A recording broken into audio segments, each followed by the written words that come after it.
să înceapă dansul!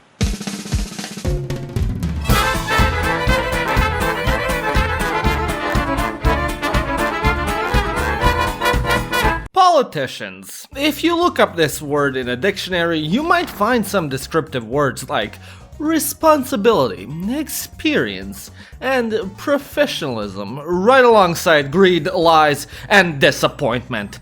We all share memories of electing someone we hoped would strengthen the economy, address social and cultural issues, or create jobs for our local community, but instead ended up hoarding large amounts of taxpayer money for their latest chrome G-Wagons or exotic trips to the Maldives.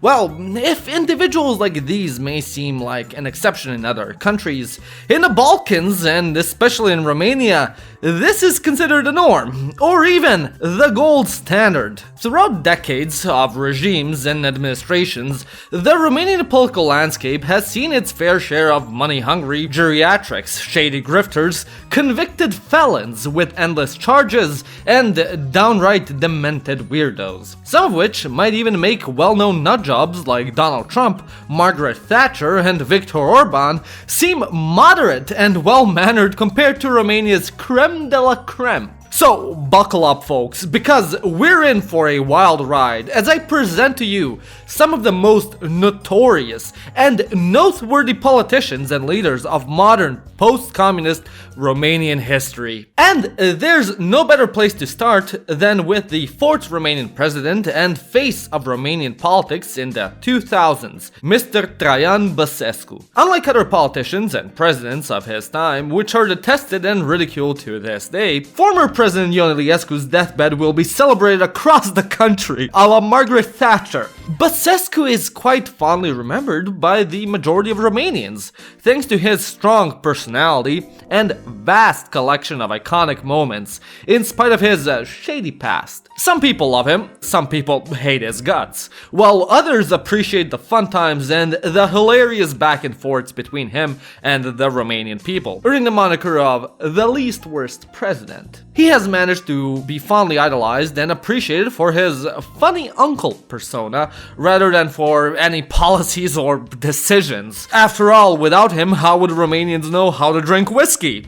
Mon cher, pune cu grijă. Cu grijă. Ca să nu te îmbeți, pui până când plutește gheața. In his 10 long and eventful years as president, Traian Băsescu witnessed some of the country's most defining moments, from the heights of achieving EU membership in 2007 to the lows of the 2008 financial crisis and its terrible management. These 10 years also coincided with the golden age of mainstream political satire, with him being constantly ridiculed along other incompetent characters such as the bumbling fool Emil Boc and the blonde bombshell Elena Udrea. What sets Băsescu apart from other Romanian political lolcows is that while Romanians laughed at him, he always laughed with them. Deci dumneavoastră și cu Joana doar atât pe un vapor, mă rog, mai mic, mai mare. Începe furtuna, nu știu, uraganul, se scufundă vaporul. Acum cine se salvează? În orice caz, eu aș avea mai multe șanse, știți, în not. Da, dar știți care e răspunsul? Nu. Poporul român. He actively campaigned for this brand of political shitposting by constantly attacking and throwing funny quips at parliamentary opponents, ranging from hilarious one-liners to borderline offensive insults. I mean, who can forget Băsescu and his battles against his arch-enemies, the Social Democratic Party and its many iterations, their large cast of recruiting allies such as the National Liberals or the Hungarian Minority Party and their loud mouthpiece, TV channel Antena 3. It seemed as if whatever new scheme the Social Democrats had cooked up to sabotage Băsescu, he would always come out on top. He was so charismatic and cheerful that people almost forgot his involvement as an informant and whistleblower for the Romanian secret services during communism. Or what about the sudden selling, or one might say disappearance, of 16 maritime mineral vessels, part of the Romanian commercial fleet? This happened under Băsescu's time as Minister of Transport, which is why he was viewed as the prime suspect in the fleet files. In truth, his political career was riddled with controversies, and being so polarizing meant that any mistake could lead to his demise. Speaking of which, Traian Băsescu had 2 presidential terms, and funnily enough, he was suspended twice by the parliament, one for each term due to him displaying quote-unquote unconstitutional behavior.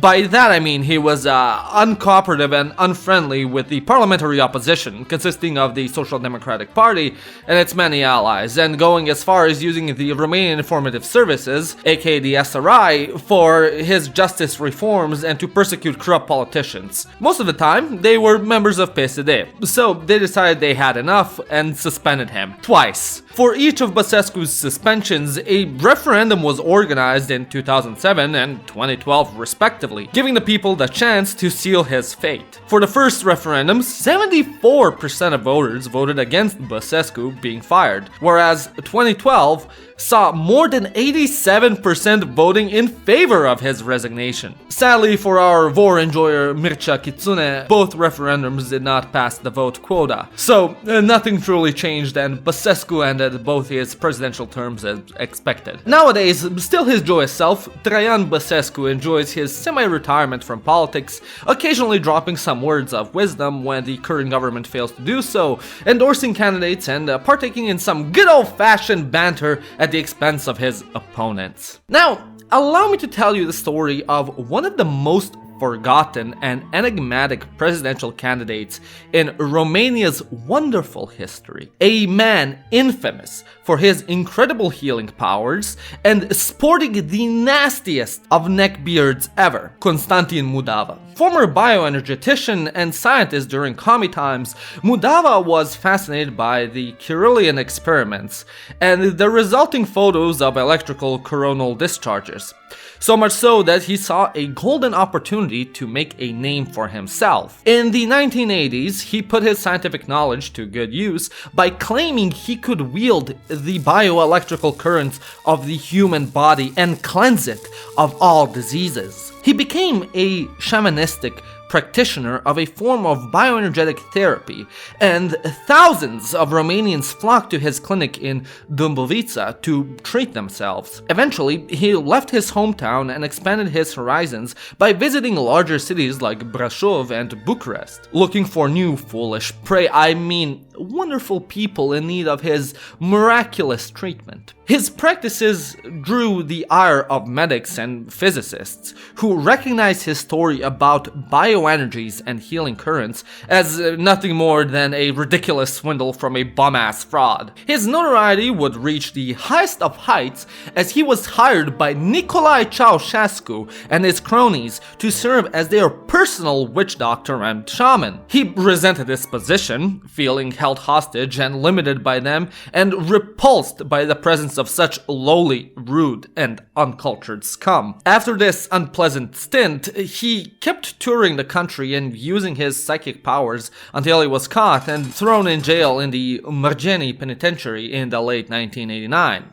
Luckily for him, his time behind bars was very short, as a certain event called the Romanian Revolution allowed him to escape. Though it's such a shame that he never got to treat Nicolae Ceausescu's alleged prostate cancer as he would have wanted. After the revolution came the tumultuous times of early 90s Romania, and Mudava had to find a way to survive this uncertain and unregulated Wild West filled with a plethora of tarot readers and Ponzi schemers. However, thanks to his previous reputation as a renowned healer and the scientific basis of his powers, he quickly surpassed all other second-rate scammers and greedy grifters. Sorry man, you may be able to double people's hard-earned cash, but can you compete with Mudava's cool biolaser that can treat any and all illnesses and maladies? Didn't think so. During his countless clandestine therapy sessions held throughout the country, he also confiscated the ID cards of his patients and validated his domination with the data of 120,000 people, including minors. These unsuspecting people's data was carefully stashed and used to legitimize Mudava's nomination for the 1996 presidential election. Even crazier is how the judges of the Electoral Bureau attended one of his bizarre sessions, reporting that they received Mudava's bioenergy by holding their hands in front of him and feeling integrated in some sort of psychic circuit. Representing the Romanian Workers' and Peasants' Party, Constantin Mudava motivated his nomination as a divine mission to cleanse the country of all impurities. He claimed to be a direct descendant of the mighty Dacians, and that he had a direct conversation with the physical manifestation of God and Jesus Christ. He was their greatest soldier, and the one that shall cast divine judgment upon the Romanian people and purify them of poverty and filth. Other insane claims included having a conversation with Ceausescu's spirit, now in the ninth circle of hell, possessing a healing aura spanning tens of kilometers, and foreseeing an impending cataclysm happening in 1998, severing good from evil. In regards to actual plans and policies, he wanted to move the Romanian capital to Brașov from Bucharest, which he claimed was overtaken by evil forces.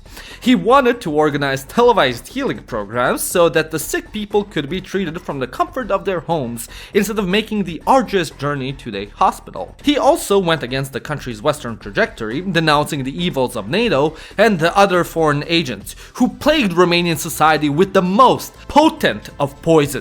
Coca-Cola. Constantin Mudava's slogan was short and catchy. A vote for me is a vote for God. Sadly, the ungrateful heretical Romanians did not rally behind his divine mission, as he could only muster a bid of over 38,000 votes, or a pathetic 0.31%. He would pursue his treacherous therapeutic career for the next decade or two, before dying in 2018 at the age of 83, and thus ends the story of both the Romanian Rasputin and Romanian Reagan Arataca. Let's turn our attention from the presidential to the local administrators of Romania. The position of mayor, while not as grandiose as the presidential seat, it still nonetheless offers its designee the opportunity to shape an entire city in their own image. And it should be no surprise, this power has been abused by numerous morally and financially corrupt individuals throughout history. Emil Boc. Amidst the schizo scammers like Gheorghe Funar from Cluj, Ich bin Deutsch, eu sunt dac. Așa răspunde orice neamț. Convicted felons like Cătălin Chercheș from Baia Mare, kitsch-maxing Karens like Leo Guța Vasilescu from Craiova, and lame-ass cringe-lords such as Cristian Popescu Piedone from Bucharest Sector 4 and 5, one stands above all as the most delusional and hilarious mayor Romania has ever seen. Radu Mazare. Also, listen, I know I can't pronounce that A with the thingy above it. Just deal with it, okay? The turn of the millennium also marked a new chapter for the city of Constanța, as Radu Mazare took charge of Romania's fifth largest city and the largest port on the Black Sea. His 15-year reign was full of excitement and celebrations, as well as controversy as usual. His crowning achievement was revitalizing Mamaia, the largest seaside resort on Romania's coast. In addition to inaugurating iconic landmarks like Aqua Magic, Romania's first water park, and the Mamaia cable car, Mazare has been immortalized in Romanian pop culture for his exciting and extravagant summer festivals and his reputation as the country's greatest cosplayer. Under his leadership, Mamaia was transformed into the Balkan Rio de Janeiro and Romania's summer capital, thanks to lavish carnivals and fanfares featuring popular artists, exotic dancers, and supermodels, with Radu Mazare himself as the living, beating heart of it all. Possessing the physique of Adonis and the narcissism of an Osmindanian king, Romania's playboy mayor made sure to place himself front and center during these summer celebrations. Unlike other mayors who banned outdoor grills and uncultured music such as Manele in their cities, Giga Chad Mazare loved being the life of the party. To satisfy his god complex and his fashionista spirit, he always appeared in the most elaborate and exquisite costumes costumes from his seemingly endless wardrobe, flanked by muscular bodybuilders and stunning supermodels to complete his artistic vision. He portrayed himself as powerful warriors and legendary leaders such as Stefan the Great, Julius Caesar, Ramses II, and even Che Guevara. Now, it comes as no surprise that some of his exotic costumes got him into hot water. And surprisingly, I'm not referring to the time he dressed up as an African king. Props to him though, at least he did not do blackface. No, Radu Mazare got in trouble for dressing as a Nazi general. To defend his uniform choice, he claimed that it was all in the name of art and expressed regret that Romanians condemned him while his Israeli friends had already forgiven him.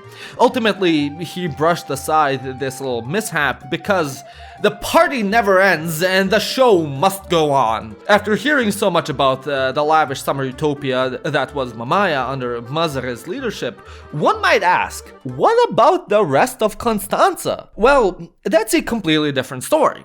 For one, he completely scraped the perfectly functional and well-connected tram system, citing bad traffic and trams being too archaic as a mode of transport, unlike the futuristic symbols of freedom and wealth. Cars! In 2003, he also introduced a silence tax, where businesses were required to pay an additional tax that was supposed to be used to improve the safety and quality of life in the city.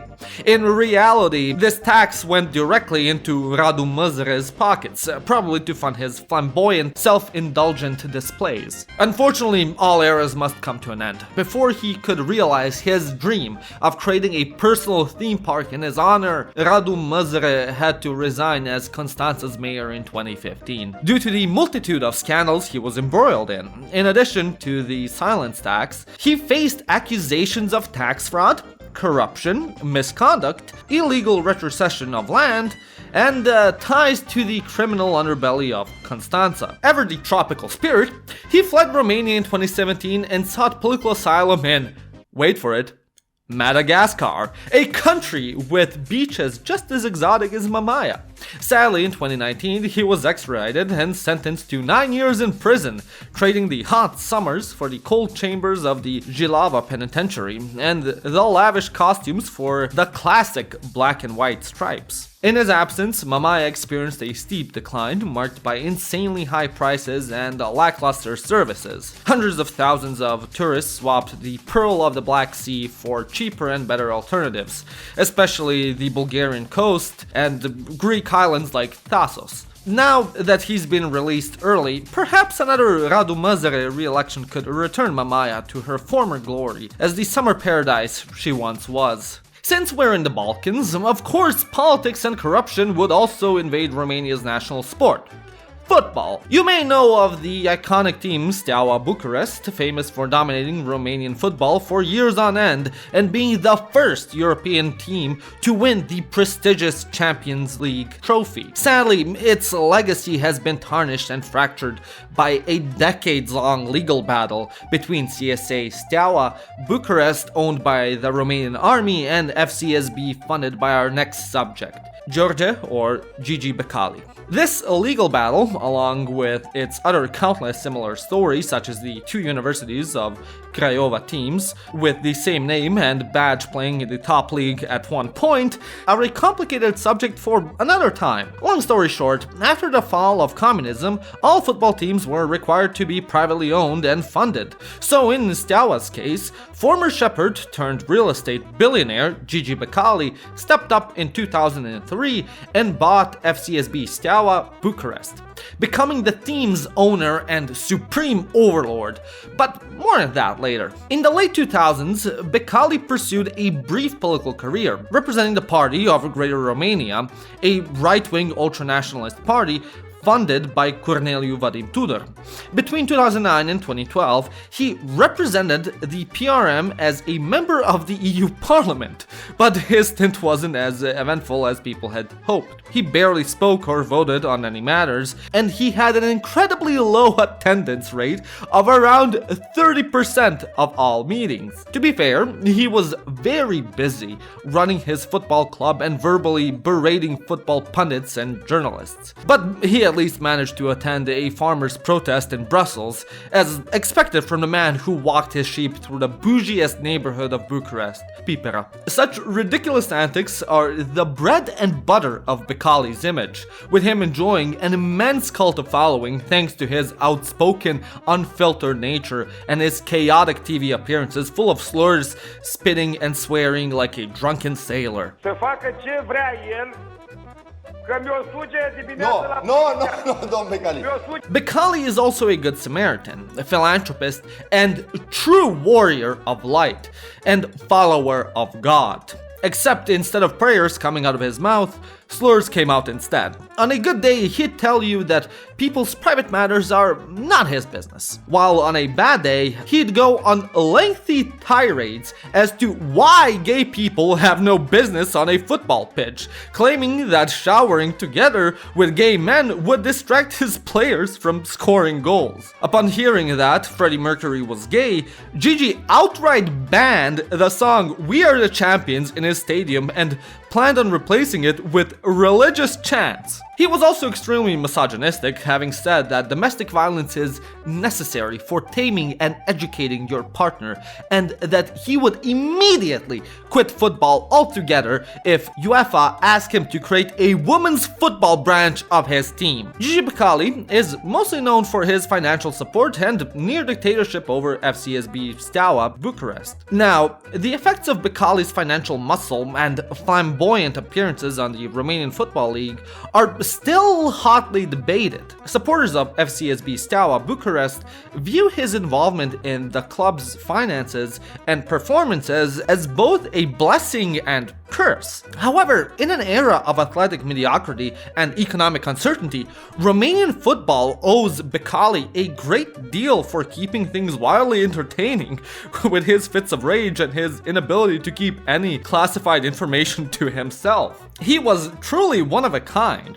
He was classy in victory and humble in defeat. He knew his team like the back of his hand and was always ready to make a swift call for a live substitution whenever the coach seemed incapable of doing his job. He had a sharp eye for excellence, poaching the best talent from rival teams and selling them to the highest bidder.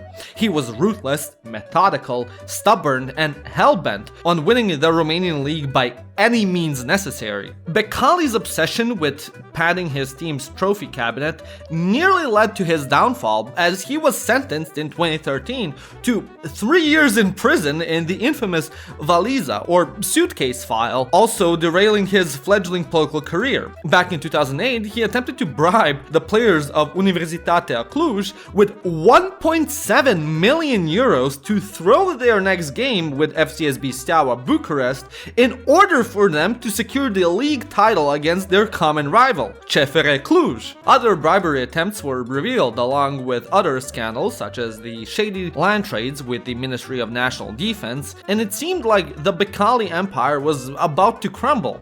However, just like Radu Mazare, he was released earlier than expected, and after being reportedly traumatized by his time behind bars and crushed by the weight of his sins, he did a Kanye West in 2019 and truly found God. He's now using his massive wealth to promote Christianity and to undertake massive philanthropic projects, building Orthodox churches in Rwanda and the Congo, and sending his finest Romanian priests to teach the new African adepts in the ways of the Father, Son, and Holy Spirit. Amen. Gigi Becali is now a whole new man, aka just as offensive, bigoted, and controversial, but this time in the Word of God. Not to mention that he's always preaching the gospel from the comfort and warmth of his golden mansion because he's such a humble and virtuous guy devoid of any pride.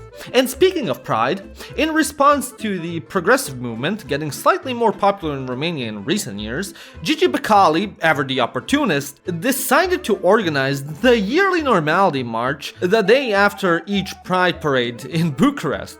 He would gather priests and religious fanatics to splash holy water on the road and cleanse it of the debaucherous and satanic filth. It's safe to say that these marches failed miserably, both in attendance and vibe check. Nowadays, apart from owning FCSB Steaua Bucharest with an iron fist and beefing with every single referee, club owner and pundit, Gigi Becali is now a proud member and a financial sponsor of the Our political party and potential independent presidential candidate, if he's to have it his way, of course. But what is Our? What does it do? And what does it stand for? To get the answers to these questions, we first need to talk about one of the most illustrious and infamous politicians and philosophers of Romania, the esteemed gentleman known as... Îl bag în pizda, mă, și telefonul meu unde e? Alright, the time has come to discuss the most infamous Romanian politician and the poster child for Romanian extremism and ultra-nationalism, Corneliu Vadim Tudor. During communist times, Vadim was regarded as a veritable scholar, working as a redactor, poet, and chronicler. By that I mean he was simping for the miracle of national communism and dedicating tributes towards Romania's glorious leader, Nicolae Ceausescu, going as far as calling him a demiurge and secular god. Să trăiască în veci partidul, tricolorul, România, să trăiască Ceausescu, care ne-a redat mândria. Devastated by the outcome of the Romanian Revolution, Vadim began his mission to restore the former socialist republic and its glorious dictator's legacy. In 1990, he founded the Greater Romania magazine, a direct continuation of Eugen Barbu's Săptămână, which was a weekly magazine funded by the Bucharest Communist administration. 1 year later, the Greater Romania magazine evolved into the Greater Romania Political Party, or PRM for short. The goal of Vadim's party was pretty intuitive, reclaiming the stolen regions of Bessarabia, Bujac, northern Bukovina, Herța, and maybe southern Dobruja too, thus restoring the borders of interwar Greater Romania, taking a book from Viktor Orban's Book of Revisionism. The PRM started off as a national communist party, but slowly began to shift more towards the far right due to their racist and anti-Semitic political discourse. Vadim started adopting the nickname of the Tribune, and stated that Romania was controlled by the mafia state, consisting of all members of the government and parliament and that weren't loyal to him, and he was hell-bent on taking it down, going as far as endorsing the 5th Mineriad in 1999 to take over the government. But the Tribune couldn't achieve his dream of cleansing Romania of its corruption and criminal plague without becoming the country's indomitable supreme leader. As such, he regularly ran as president from 1996 to 2014, and came dangerously close to winning in 2000, when he reached the second round of elections against Ion Iliescu. Let me be clear, a guy who wanted to bring back public executions and to hold an entire nation at gunpoint was just one step away from becoming its president. Fortunately, the Romanian people realized the gravity of their situation and were forced to overwhelmingly vote for the lesser evil, aka Iliescu, but an evil nonetheless. But could you imagine what a Vadim reign of terror would have looked like?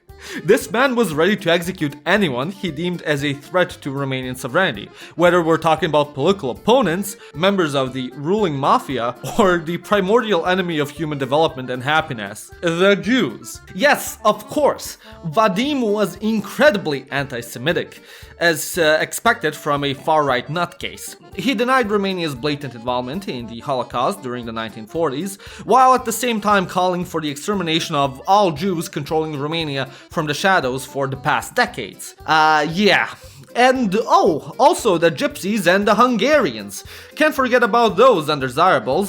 Just round them up in stadiums and gun them down. That'll show them. Yes, this was an actual policy he was campaigning with. However, around the mid-2000s, it seemed that Vadim had sobered up, retracting some of his outrageous anti-Semitic statements and positioning himself as pro-EU and NATO membership, unexpected for a far-right nationalist looking to restore the old interwar borders or Greater Romania. While Vadim's long political journey is astonishing in of itself, with its many controversies and contradictions, the majority of Romanians associate the Tribune's legacy with his televised outbursts of Balkan rage and unfiltered slurring and swearing, resulting in a plethora of iconic clips and phrases. Îl bag în pizda, mă, și telefonul meu unde e? Nu faci dumneata ordine la mine în birou! Escroaca! Ciomăldoaca escroaca! Du-te dracului de aici! Imbecilo! Marși în bata de curvă!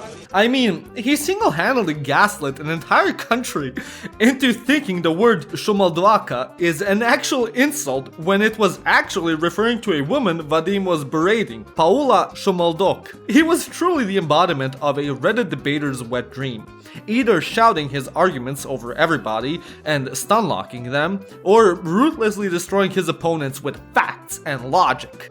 De fapt, ea pare sănătoasă, dar ea are o jumătate de litru de sânge stricat. Și în virtutea circulației sângelui, când acea porțiune ajunge la ceea ce ea într-un moment de optimism numește creier, pentru că nu poate fi vorba de creier, o apucă pandaliile, săsuie pe garduri, face ca toți dracii, face bau, sperie bătrânii după burlan. His confrontational and outspoken nature was also exemplified by the members of his Greater Romania party, with notable figures such as Mineriad's leader, Miron Cosma, as well as Vadim's female party colleagues, such as promiscuous parliamentary candidate Anca Cărcu and singer, actress, and trash TV sensation Oana Zvranu. And let's just get this out of the way. Without a shadow of a doubt, Vadim loved the women he worked with. In fact, he respected all women. A true feminist at heart, dare I say. Nu, domne, că miroase a spermă de la o poștă, domne. Juristă nu e guristă. A fost. E muistă, pardon. Nu, domnule Vadim, vă rog. Over the course of his lengthy and eventful career, Corneliu Vadim Tudor was truly a sight to behold, putting smiles on people's faces and delusions of Romanian grandeur inside ultranationalists' minds. Sadly, Vadim died of a heart attack in 2015, and just like that, Romania lost one of its national treasures. His Greater Romania party was led by Emil Străinu, funky supernatural expert and doctor in unconventional threats, before eventually falling into obscurity with its charismatic leader. However, as Malin Berggren of Ace of Base once said, a man will die, but not his ideas. In the early 2020s, a new political party would become the symbol of Romanian far-right nationalism, the Alliance for the Union of Romanians, aka AUR. Think of them as the Romanian version of AFD and the spiritual successor of Vadim's PRM. Makes sense. You need to unite all Romanians in order to achieve a greater Romania. AUR is a great example of being in the right place at the right time. Banking on the chaos and skepticism of the COVID outbreak, an emerging far-right wave in Europe, as well as the die-hard Vadim supporters left without a voice, they quickly established themselves as the patriotic freedom party, which will liberate all Romanians from the medical dictatorship, as well as the nefarious and exploitative influence of foreign powers, who saw the virtuous and hard-working people of Romania as second-rate citizens to do their dirty work. They're anti-immigration, anti-multiculturalism, anti-vaccines, anti-the evil gays, and pro-God revisionism, tradition and family. They will do anything in their power to secure victory against public enemy number one, the filthy globalists and sexo neo-Marxists led by evil mastermind Soros and trying to brainwash the people or kidnap them or maybe poison them. I don't fucking know at this point. If I have to hear one more conspiracy theory about Soros, I swear to fucking God. Are they sponsored, if not even created by the Kremlin to destabilize the country?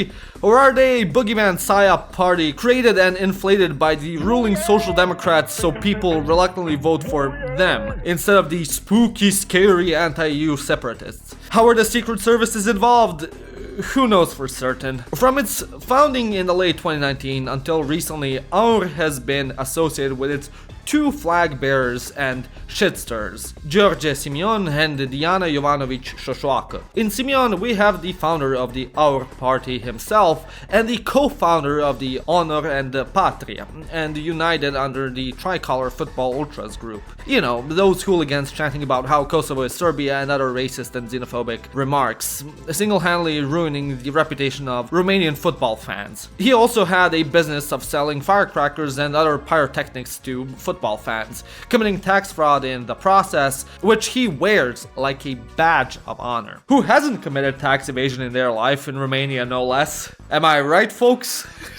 His ultimate goal is to unite all Romanian people under one great sovereign nation, an uphill battle considering he is not allowed to enter Ukraine and Moldova, who see him as yet another destabilizing Russian puppet. Well then, if George Simeon is a Kremlin agent, then what does that say about Diana Jovanovic Șoșoacă, Romania's most unapologetically pro-Putin politician?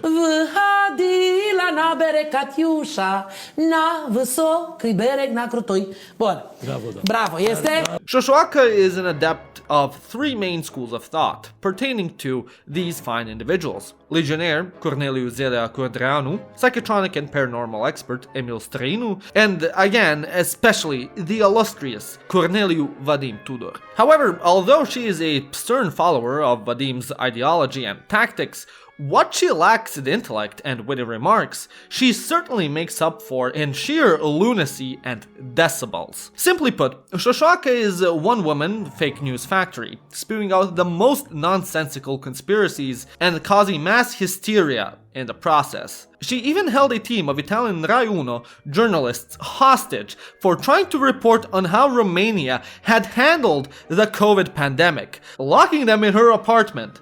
Reports also say that her husband, Silviu, aka Silister Șoșoacă, had bit the hand of one of the journalists and started fighting with the police. So, who are you? Who are you? I'm a journalist. Who are you? Call the police. Call police now. Alex? Da. Da, lasă să iasă. Lasă-o în pace să iasă. Nu, Silviu! Silviu! I don't give a shit, you are a media. We are media, and you are not media. You are complaining with your government. Is this grade A dementia, or is Șoșoacă just committing to the bit and giving her fans the shit show they want? Nobody is quite certain, even today. With their powers combined, these twin terrors traumatized everyone with their unintelligible screeching and by shoving their phone cameras in people's faces for their rabid Facebook audience. However, this unholy alliance was broken in December 2021 when Diana Șoșoacă was kicked out of AUR. It seemed as if multiple members of the party, including Simion himself, were ready to kick her to the curb, but the last straw was when she declared during a parliament meeting that the COVID vaccine would sterilize women and destroy the national matrix of the Romanian people. Ever since this exodus, the Șoșoacă-Simion axis has been broken beyond repair. Șoșoacă accused him of being a spineless lackey of the Social Democrats, while Simion accused her of colluding with the globalists and the sexo-Marxists she claims to fight against. Naturally, they both have gone their separate ways, operating in different political parties and having some parliamentary fights here and there. Te agresezi sexual, scrafo. Te agresezi sexual. But don't you think for a second that their story ends just yet. Over the past 2 years, George Simion has been working on his public image for the presidential elections of 2024. To truly embody the persona of the savior of Romanian tradition, he organized a huge wedding complete with National Orthodox imagery and full media coverage inspired by, you guessed it, former fascist legionnaire Corneliu Vadim. This wedding also doubled as an attempt to dispel any homosexuality allegations, which were interfering with his Christian defender persona. Imaginați-vă că România ar fi o femeie. Vă rugăm să o descrieți. Voluptoasă, frumoasă și încă tânără.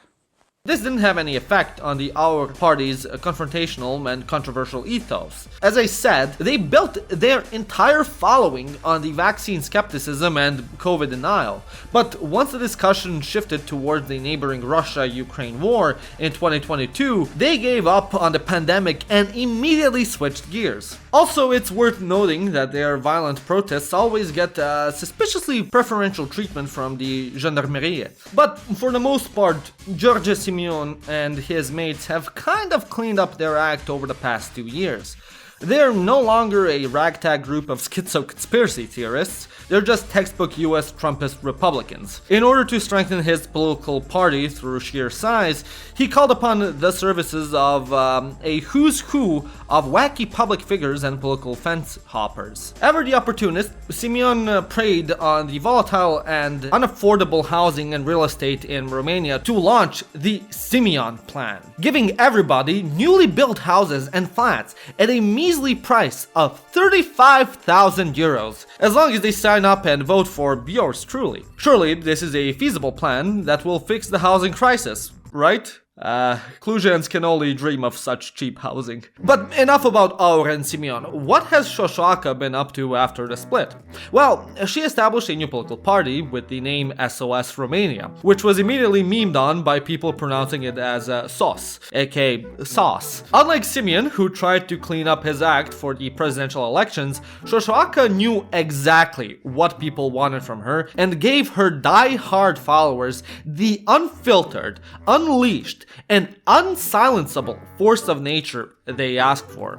More conspiracy theories, more controversial stories, more insane meltdowns. Her momentum was in danger of being ground to a halt once her husband and also president of her political party, Silviu, aka Silvestre Șoșoacă, was accused of cheating on her with Nasul TV presenter Gabriela Calitescu.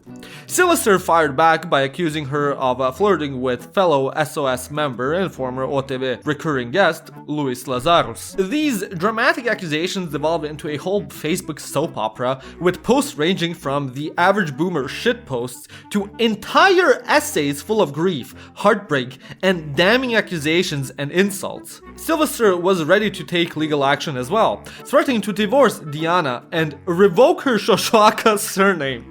Come on, Silviu, I know you're reasonably mad, but you can't just ruin your ex's entire public brand like that. That's disrespectful as shit, bro. Come on. This was all part of Silvestre's plan to run independently for an EU Parliament seat just to spite her. His campaign can literally be summed up in one sentence. I hate my ex-wife. And this campaign couldn't have been possible without the helping hand of fake signatures gathered by George Simion, the enemy of his enemy. In the end, Diana Șoșoacă had the last laugh, as her SOS party narrowly passed the 5% voting criteria, meaning that she now has a nice and comfy seat at the EU Parliament. She went on to make an incredible first impression in an absolute Șoșoacă masterclass, which included traditional Romanian clothing, In God We Trust chants, shouting about globalists killing her people, and the iconic muzzle, which signaled her being silenced.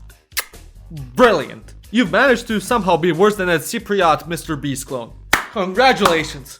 Other EU parliamentary shenanigans include inviting an Orthodox priest, having a raging hate boner for Ursula von der Leyen, and praising former communist dictator Nicolae Ceausescu during a speech. However, her ultimate ambitions have always been to become president of Romania, and judging by the polls, she could have had a surprisingly and concerningly decent shot at reaching the second stage of the elections.